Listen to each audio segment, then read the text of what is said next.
So welcome to From Nothing to Something Else. I'm Josh, and I have Lili here from Brazilian Bistro.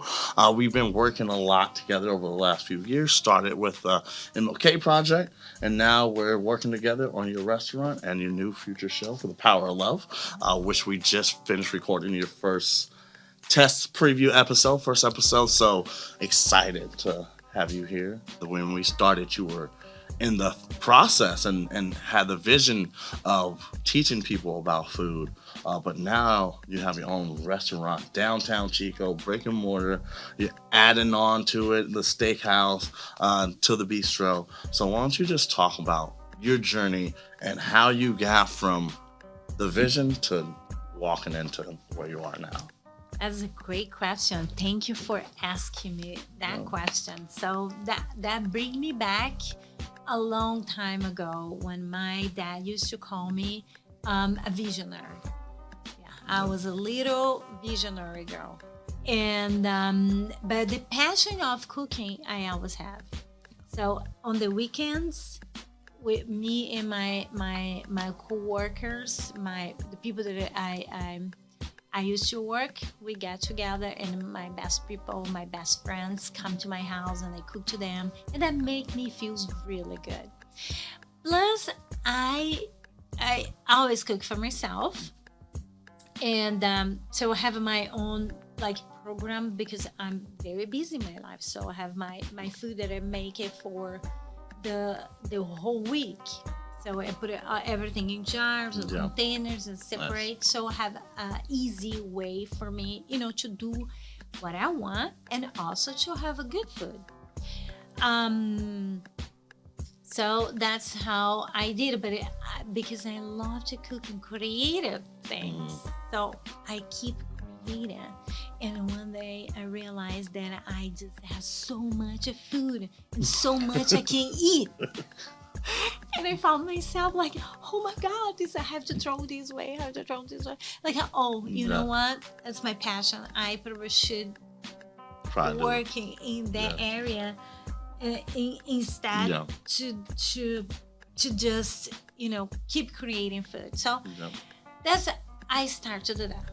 So I start to find out how would it be, how I could open a restaurant. I had no idea, and I was here in Chico. Yeah.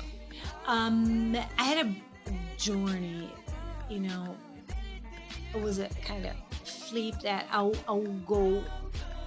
tell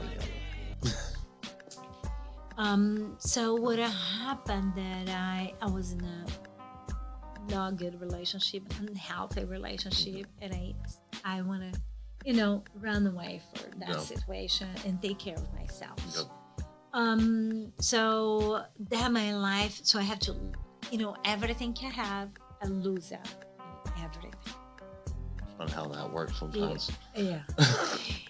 But I was that determined that, I want to have a very loving, healthy, and happy relationship. And I knew that I have to start from somewhere, and it has to start with me, myself, taking care of myself, and that's what I did. So I was in another country, barely speaking another language, here, Chico, California, and so I just count with some friends to help me. I stay with a few friends in their house. They help me a lot. But eventually also I stay with no house, no place to stay. And it's for a little bit. Yeah. And it was very hard because in the moment that I was leaving that situation, I didn't know that I would ever get out because I was homeless. Yeah. And I oh my God, what am I gonna do now? Yeah. I cannot go back to my country. I have no money to do anything. But I decided to make that change in my life. And what I did, I chant and I say, there is a God and I know. And I'm gonna chant. Wow. And I chant until I get 4 months. 4 months. I got house. I got a job. I got a house. Nice. I got a car. Nice. Then my dream was like, I can get this. I can get a restaurant too. Yeah. I got a restaurant, Yes. and there is much more is coming. Yes. I Yes, know. there's so much more. And I'm so excited to be a part of it. And that's the story, I always tell people, God will make room for your purpose. You just gotta make sure you stay faithful and believe in yourself and have faith in him, and he'll make it all work out. And that's just perfect story and perfect example. So thanks for sharing that for sure. But no, that I tell people too, that because we all see ourselves in situations that we're either comfortable in and we're afraid to leave it because of that unknown. And I just tell people the same thing, like I just said, is just having, prayer. The power of prayer works. The power of the tongue, speaking things into existence and believing in yourself and believing in your skills and your purpose is really, really important for people. And just that mindset, just like, what you're talking about in The Power of Love, which you guys need to check out very soon on KZFR and YouTube and things like that, is just loving yourself. And I think we get so far away from ourselves that we, and we get lost in thinking about what other people think about us, thinking about, whether we're our job things and what we're limited on our past. And every day, we're continuing to grow. And I'm not the same person I was yesterday. And I'm trying to get better every day. And I think people lose sight on that. And we always get caught up in, oh man, yesterday I messed up. I didn't make it. I'm in this hole right now. And they don't ever take the time to just pause and pray and think. So, how was it with being homeless and getting out and coming onto the other side? What was the process like?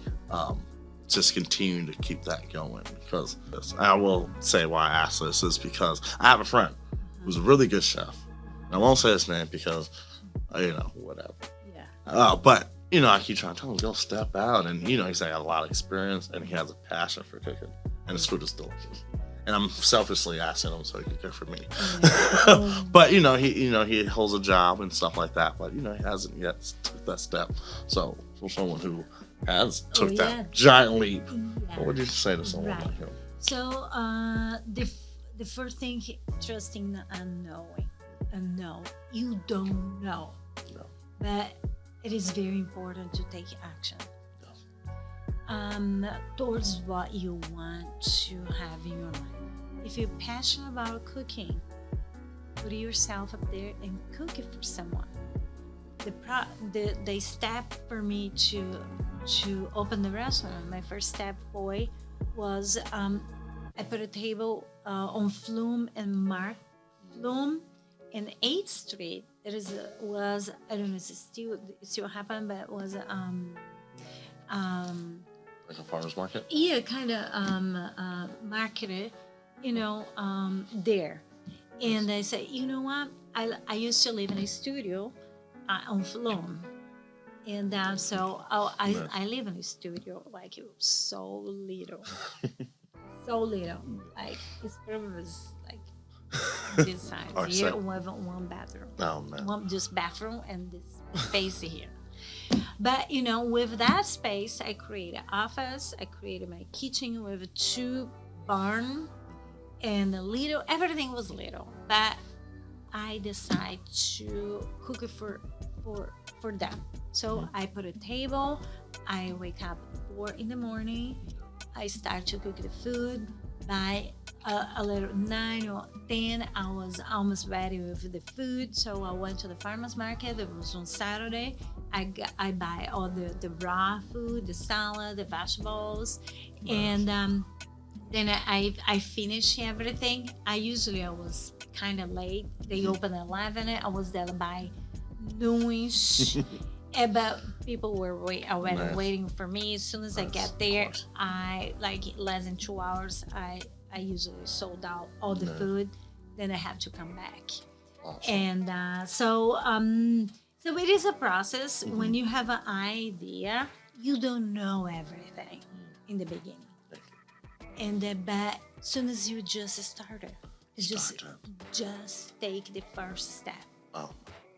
And as you go, things you show up in front of you to show you the way to go. And then you're gonna feel good too. That is the way to go. Perfect. And so I would say that it is the take the first step, even you don't know. Trust in the unknown. Trust in this mistake. It is part of the nature.